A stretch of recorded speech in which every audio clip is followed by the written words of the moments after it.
Tamil express நியூஸ்க்கு உங்களை வரவேற்பது நான் மகேஷ் மற்றும் ஸ்ரீவித்யா கந்தசாமி. எக்ஸ்பிரஸ் செய்திகளை நேரடியாக பார்க்கலாம். சென்னை கடல் பகுதியில் உள்ள எண்ணெய் கழிவுகளை அகற்றும் பணியில் ஈடுபட்டு வரும் மாணவர்கள்.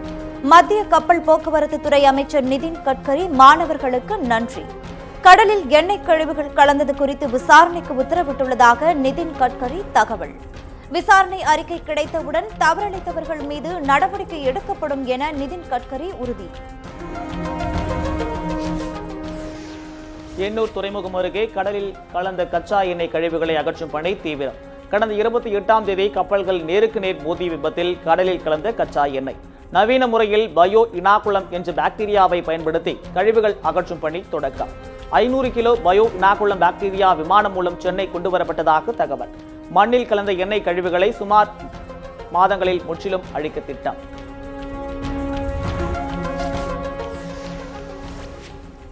எண்ணூர் காமராஜர் துறைமுக பகுதியில் எண்ணெய் கழிவுகளை அகற்றி வரும் தொழிலாளர்கள்.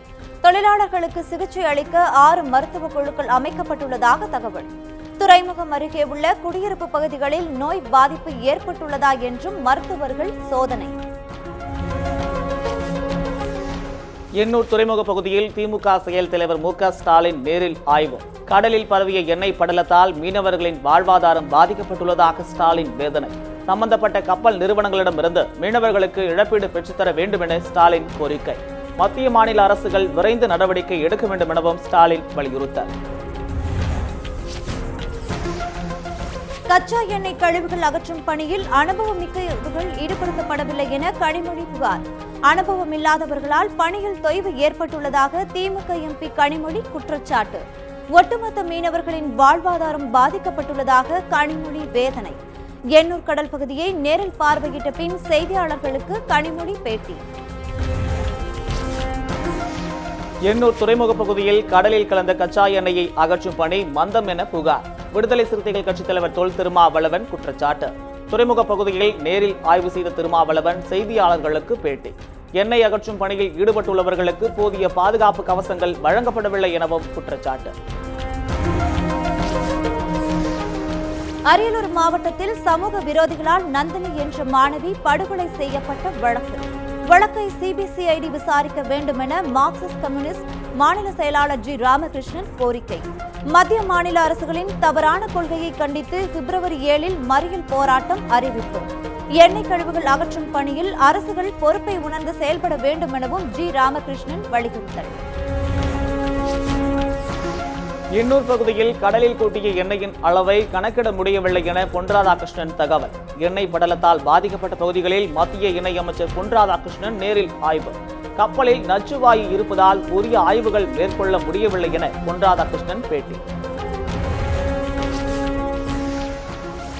தமிழகம் முழுவதும் அரசு சார்பில் கட்டப்பட்ட கட்டிடங்களை 1 வாரத்திற்குள் திறக்க பாமக நிறுவனர் ராமதாஸ் கோரிக்கை. அரசு நடவடிக்கை எடுக்காவிட்டால் பாமகவினரே கட்டிடங்களை திறந்து வைப்பார்கள் என ராமதாஸ் எச்சரிக்கை. உட்கட்சி பிரச்சனையால் அரசு நலத்திட்டங்கள் செயல்படுத்தப்படாமல் இருப்பதுதான் மக்கள் நலன் சார்ந்த நிர்வாகமா எனவும் கேள்வி. முதலமைச்சராக ஓ பன்னீர்செல்வம் பதவியேற்று 2 மாதங்களாகியும் நலத்திட்டங்கள் எதுவும் நடைபெறவில்லை என ராமதாஸ் குற்றச்சாட்டு. சீமை கருவேல மரங்களை அகற்ற இளைஞர்கள் ஒன்றிணைய வேண்டும் என மதிமுக பொதுச் செயலாளர் வைகோ கோரிக்கை. நெல்லை மாவட்டம் கலிங்கப்பட்டியில் மக்களுடன் இணைந்து சீமை கருவேல மரங்களை அகற்றும் பணியில் ஈடுபட்ட வைகோ. தனியார் நிலங்களில் உள்ள சீமை கருவேல மரங்களை வரும் 7ஆம் தேதிக்குள் அகற்ற நெல்லை மாவட்ட நிர்வாகம் உத்தரவு. வைகோ தொடர்ந்த வழக்கில் 13 மாவட்டங்களில் வரும் 13ஆம் தேதிக்குள் சீமை கருவேல மரங்களை அகற்ற உயர்நீதிமன்றம் ஆணை. தமிழகத்தின் 13 மாவட்டங்களில் சீமை கருவேல மரங்களை அகற்றும் பணியை கண்காணிக்கும் ஆணையர் குழு. உயர்நீதிமன்றத்தால் அமைக்கப்பட்ட 5 பேர் கொண்ட ஆணையர் குழு திருநெல்வேலி மாவட்டத்தில் நேரில் ஆய்வு. தனியார் இடங்களில் உள்ள சீமை கருவேல மரங்களை அகற்ற தவறினால் 2 மடங்கு அபராதம். சீமை கருவேல மரங்கள் அகற்றும் பணியின் மேற்பார்வை ஆணையர் ஸ்ரீனிவாச ராகவன் பேட்டி. திருவாரூர் அருகே விளைநிலங்களில் உரிய அனுமதியின்றி குழாய் பதிக்கும் பணி மேற்கொண்ட ONGC நிறுவனம் குழாய் பதிக்கும் பணியை தடுத்து நிறுத்தி கிராம மக்கள் போராட்டத்தில் ஈடுபட்டதால் பரபரப்பு.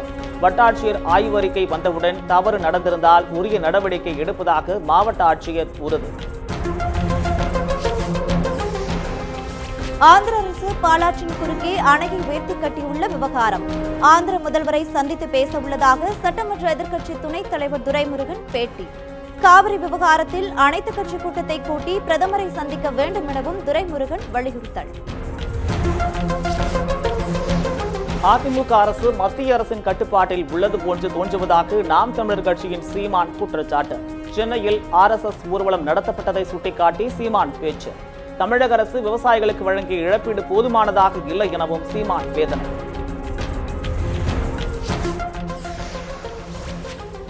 தமிழகத்தில் அதிமுக, திமுக ஆகிய கட்சிகளுக்கு மாற்று உருவாக வேண்டிய தேவை ஏற்பட்டுள்ளதாக ராஜேந்தர் பேச்சு. பவானி ஆற்றின் குறுக்கே அணை கட்டும் கேரள அரசை கண்டித்து கோவையில் வரும் 9ஆம் தேதி கவன ஈர்ப்பு ஆர்ப்பாட்டம். சென்னையில் செய்தியாளர்களுக்கு பேட்டியளித்த நடிகரும் இயக்குநருமான ராஜேந்தர் தகவல். திரைப்பட தயாரிப்பாளர் சங்க தேர்தலில் அரசியல் கட்சிகளின் தலையீடு உள்ளதாகவும் ராஜேந்தர் குற்றச்சாட்டு. ஆந்திராவில் இருந்து பேருந்து மூலம் சென்னைக்கு கடத்தி வரப்பட்ட தங்க கட்டிகள் பறிமுதல். 3200 கிராம் எடையுள்ள 20 தங்க கட்டிகளை பறிமுதல் செய்த மத்திய நுண்ணறிவு போலீசார். ஆரம்பாக்கம் அருகே ஆந்திராவில் போலீசார் செய்த சோதனையின் போது தங்கம் கடத்திய 4 பேர் கைது. கைதான மயிலாப்பூரைச் சேர்ந்த காஜா நஜிமுதீன், சகாபுதீன் உள்ளிட்ட 4 பேரிடம் போலீசார் விசாரணை. கும்பகோணம் மகாமக விழாவிற்காக ஒதுக்கப்பட்ட நிதி முறையாக செலவிடப்படுகிறதா என கேள்வி எழுப்பும் வழக்கு. மகாமகம் குளத்தில் உள்ள மண்டபங்களை காலி செய்ய முறையாக நோட்டீஸ் அனுப்பப்படவில்லை என நீதிபதிகள் தகவல். இந்து சமய அறநிலையத்துறைக்கு சென்னை உயர்நீதிமன்றம் கண்டனம். வழக்கு விசாரணையை வரும் 24ஆம் தேதிக்கு ஒத்திவைத்து உயர்நீதிமன்றம் உத்தரவு. மதுரை மாவட்டம் அவனியாபுரத்தில் நாளை நடைபெறவுள்ள ஜல்லிக்கட்டு போட்டி. அவனியாபுரம் ஜல்லிக்கட்டு போட்டிக்கான ஏற்பாடுகள் தீவிரம். மருத்துவ பரிசோதனையில் ஏராளமான மாடுபிடி வீரர்கள் உற்சாகத்துடன் பங்கேற்பு.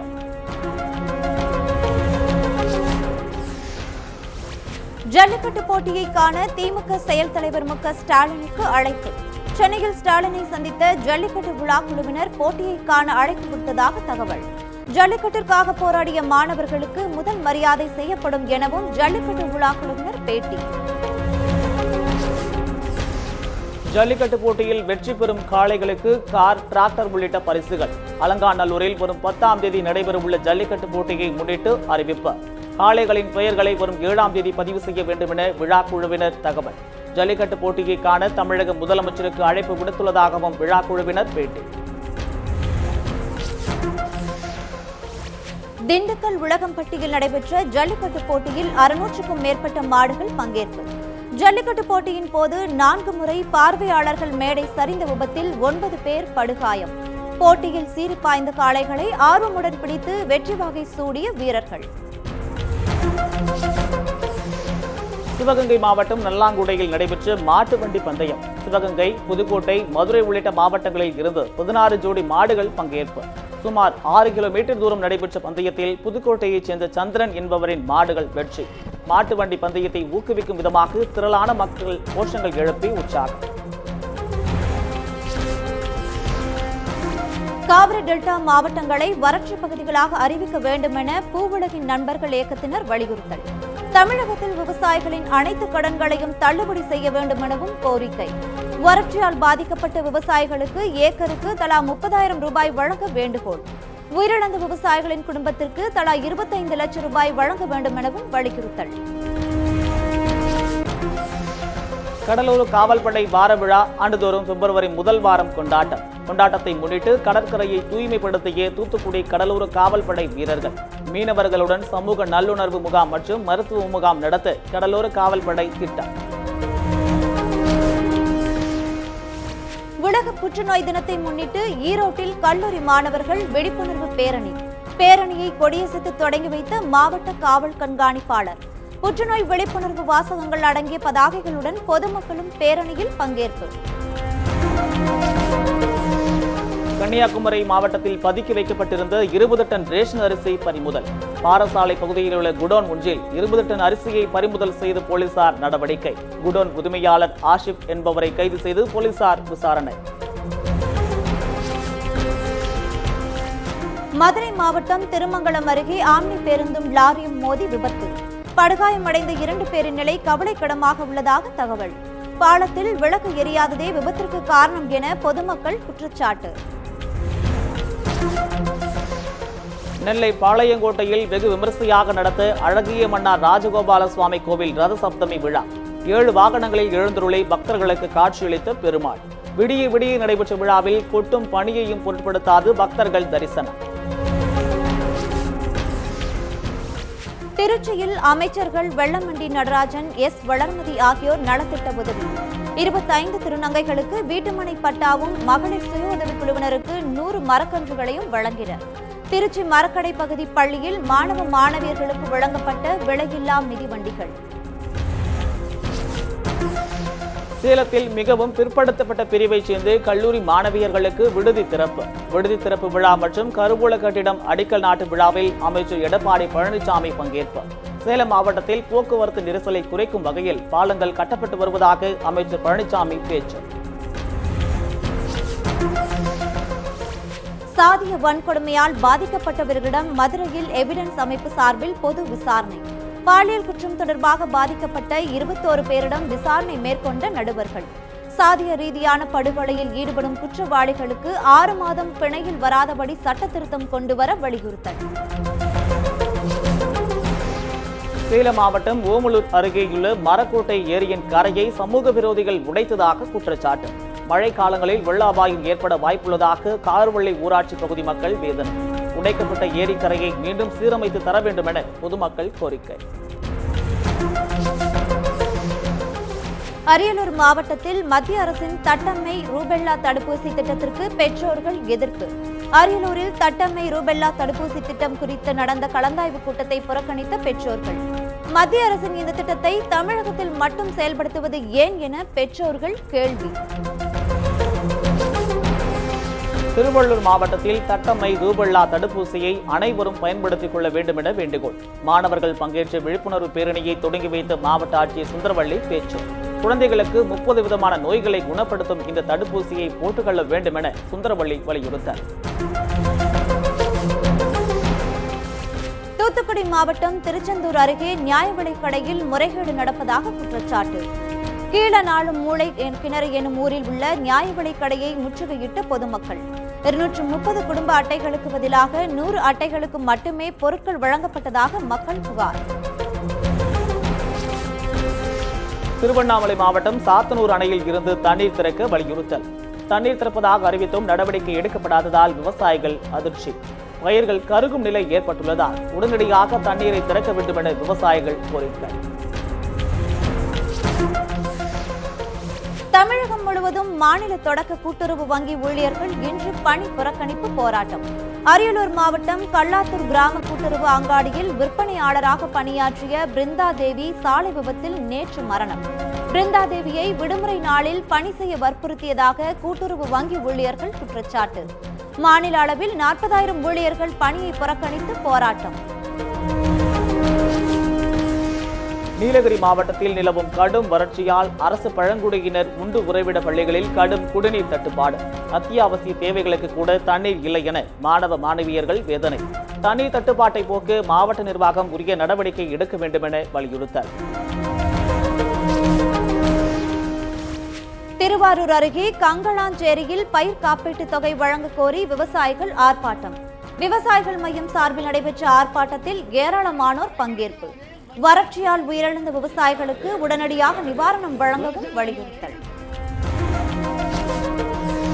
புதுச்சேரியில் இருசக்கர வாகன ஓட்டிகள் வரும் மே 1ஆம் தேதி முதல் ஹெல்மெட் அணிவது கட்டாயம். சட்டப்பேரவை வளாகத்தில் செய்தியாளர்களுக்கு பேட்டியளித்து முதலமைச்சர் நாராயணசாமி அறிவிப்பு. புதுச்சேரியில் சட்டம் ஒழுங்கை பராமரிப்பதில் முக்கியத்துவம் அளித்து வருவதாக நாராயணசாமி தகவல். புதுச்சேரியில் பரவி வரும் பன்றி காய்ச்சல் எதிரொலியாக கடலூர் மாவட்டத்தில் முன்னெச்சரிக்கை நடவடிக்கைகள் தீவிரம். கடலூரில் விழிப்புணர்வு பிரச்சாரத்தை தொடங்கி வைத்த மாவட்ட ஆட்சியர் ராஜேஷ் தகவல். கடலூர் மாவட்டத்தில் 30 குழுக்கள் முன்னெச்சரிக்கை நடவடிக்கையில் ஈடுபட்டு வருவதாகவும் ராஜேஷ் பேட்டி. அரசியல் கட்சிகளுக்கு நன்கொடை வழங்கப்படும் விவகாரத்தில் பாஜக இரட்டை வேடம் போடுவதாக குற்றச்சாட்டு. புதுச்சேரியில் செய்தியாளர்களுக்கு பேட்டியளித்து கேரள மாநில முன்னாள் அமைச்சர் பினராயி விஸ்வம் புகார். மத்திய பட்ஜெட் குறித்து மக்களுக்கு விளக்க தேசிய அளவில் பிரச்சார இயக்கம் நடத்த உள்ளதாகவும் பினராயி விஸ்வம் தகவல். ஆப்பிரிக்க நாடான நைஜீரியாவில் பெற்றோரால் கைவிடப்பட்ட சிறுவனை தத்தெடுத்து டேனிஷ் பெண். பரிதாபமான நிலையில் தத்தெடுக்கப்பட்ட சிறுவன் தற்போது நன்றாக இருக்கும் வீடியோ காட்சிகள் வெளியீடு. டென்மார்க்கைச் சேர்ந்த அஞ்சா ரிங்ரென் லோவன் என்ற பெண் நடத்தும் தொண்டு நிறுவனம் சிறுவனை தத்தெடுத்ததாக தகவல். இலங்கையில் சுதந்திர தினத்தை புறக்கணித்து யாழ்ப்பாணம் பழைய பூங்கா முன்பு கருப்பு கொடி ஆர்ப்பாட்டம். வடமாகாண சபை உறுப்பினர் கே சிவாஜிலிங்கம் தலைமையில் நடந்த போராட்டத்தில் ஏராளமானோர் பங்கேற்பு. இலங்கை அரசால் கைது செய்யப்பட்ட தமிழ் அரசியல் கைதிகளை விடுவிக்க போராட்டக்காரர்கள் வலியுறுத்தல்.